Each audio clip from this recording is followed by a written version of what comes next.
What's up, everybody? True Boxing here. Thank you for coming back to get hit with the truth. Today we're doing the What's Next on Jack Catterall, the former world title challenger, following a 12-round unanimous decision victory over former 3-division world champion Jorge Linares on October 21st on DAZN. Before we get into that, if you could smash the like button, leave a comment, subscribe to the channel. I really do appreciate any and all support that I can get as I continue to build my channel here. At about 500 and I think we're at 587 now in subscribers, and I'm trying to get to 600. So help me out if you like what I'm doing. Don't just do me a favor.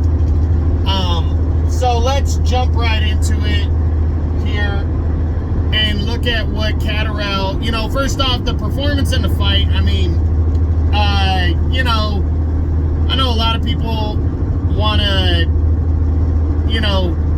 give Catterall props. I know the English broadcasting crew on DAZN was really like saying, oh, well, Linares is a tough guy. Don't get me wrong, Linares is a solid fighter. Even in that fight, he had his moments. But I really felt Catterall, if he should have attacked more and gotten a guy like Linares out of there. And I kind of thought he did himself a disservice not getting him out of there, because I just don't think he's going to be in high demand boxing the way he boxed. I mean, he's a good boxer, southpaw, kind of awkward style, and I think that's going to throw some people off from wanting to fight him. So now the big question is, what's next for Jack Catterall following that victory over Linares heading into 2024? First off, he's got to, his highest ranking is number 5 by the WBC and the WBO. I think he's number 6 in the WBA and he's number 7 in the IBF. He's not really in a mandatory position right now, so I'm not 100% on what he's going to be able to do next. But let's run through the top 10 and let's see what could be options for Catterall following this victory over Linares. We start with Teofimo Lopez, number 1 right now. He's the undefeated WBO champion. Excuse me. Oh, man. Lopez, I don't think is a possibility, because he's likely going to be looking for a bigger name opponent heading into, in 2024. I think he's interested in big fights, and if he can't get a huge fight, he's probably going to go after guys in top rank. And I just don't think he takes on a guy like Catterall next. I just don't see it. The only allure I could see is if Lopez said, well, I'll fight this guy because this guy should have got the win over Josh Taylor. I beat Josh Taylor, so I'll give him an opportunity. But I'm not sure he's going to be on board doing that. I think Catterall would probably have to earn a shot at Lopez in a mandatory fight. Then a rematch with former undisputed champ Josh Taylor. Taylor kind of said, he kind of talked shit about Catterall after that performance, about how he couldn't get a guy like Linares out of there. And I don't know if that meant Taylor just doesn't want to fight him. I know Taylor has talked with Eddie Hearn about a catchweight fight with Catterall. I don't know. After Taylor lost to Lopez, would he want that fight next? I'm not sure. I'm leaning towards the less likely that a rematch between these two happens. But I wouldn't be completely shocked if Taylor said, fuck it, I know I can beat the guy, let's do this. So we'll see. Next is Regis Prograis, the reigning WBC champ. He's fighting Devin Haney next. I honestly believe that, win or lose, probably not going to fight Catterall next. I know that was an option. If he were to beat Devin Haney, I think he's probably going to be looking at like a showdown with Teofimo Lopez or something on that level next. And if he were to lose to Devin Haney and lose the WBC title, I'm not sure he'd want to come back against a guy with the style of Catterall. So I'm going to say no to a fight with Prograis. Then there's Jose Ramirez. Ramirez is also in the mix for the Teofimo Lopez fight next. He's number 2 in the WBO. He's trying to get that title shot against Lopez. We don't know yet what Lopez is doing, so I think this really revolves around that. But Ramirez being with Top Rank and Catterall being with DAZN and Matchroom, I'm leaning towards the less likely, but I wouldn't completely rule it out, because say Lopez decides he wants to fight Arnold Barboza Jr. as #1 contender next. I think a showdown between a showdown between Ramirez and Catterall could lead to the mandatory position in the WBO. I'm just spitballing. I'm still leaning towards the less likely that Ramirez and Catterall happens, but I'm not going to completely rule it out. Then there's Sandor Martin.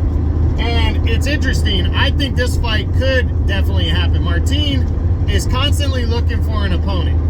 You know, he's an avoided guy. Nobody really wants to sign on dotted line and fight him. He's a southpaw too.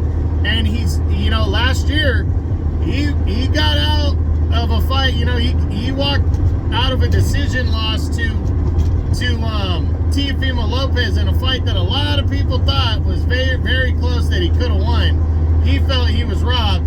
And since then, no top fighter has wanted to fight him. Well, he's #1 in the WBC right now. So I could see Martin and Catterall. If Catterall wanted to fight Martin, I could see these two guys locking horns to determine the mandatory #1 challenger in the WBC. I could see that go down. So we'll see.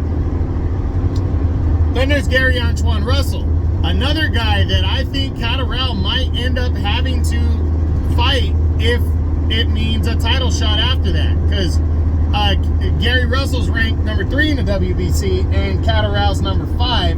They might fight each other to get to the #2 spot or the #1 spot if it's open and available. I could see those two guys locking horns. Then there's IBF champion Subriel Matias. Matias is probably going to fight in-house PBC guys if if he's still champion after he fights Ergashev as mandatory. I don't think he's going to rush to the front of the line to fight a guy who's with a different promotion. So I'm going to lean towards the less likely. Then Arnold Barboza Jr. This is one of those fights where if Lopez decides to fight Jose Ramirez, then I think the WBO could order a fight between Barboza and Catterall. Since Catterall got robbed, most people feel got robbed against Taylor, a couple years in 2022. I think they might throw him a bone because he's ranked #5 in the WBO and say, hey, fight Barboza for the final, in a final eliminator. I think that could happen. So that's potential opponent. Then there's Ryan Garcia. This is an interesting fight. If Ryan was down to fight a guy like Catterall, it would really boost Ryan's stock at 140, because Catterall, most people feel, beat Josh Taylor, and Teofimo Lopez just beat Josh Taylor. So Ryan, following the loss to Tank Davis, if he's really trying to get back in the mix after this fight with Duarte, I think Catterall makes a lot of sense, and it's an easy fight to make because Ryan's a DAZN guy with Golden Boy, and Catterall's a DAZN guy with Matchroom. I'm leaning towards the less likely, but I think it's a fight that makes sense, so you never know. Jose Zepeda is out of the top 10 now. He lost to, I forget the guy's name, Richardson Hitchens. And then Rolly Romero, the WBA champion, has mandatory obligations next, so that those aren't possible. So, Catterall, it just depends on who's willing to fight him. I could see Ramirez. I could see Josh Taylor. I could see,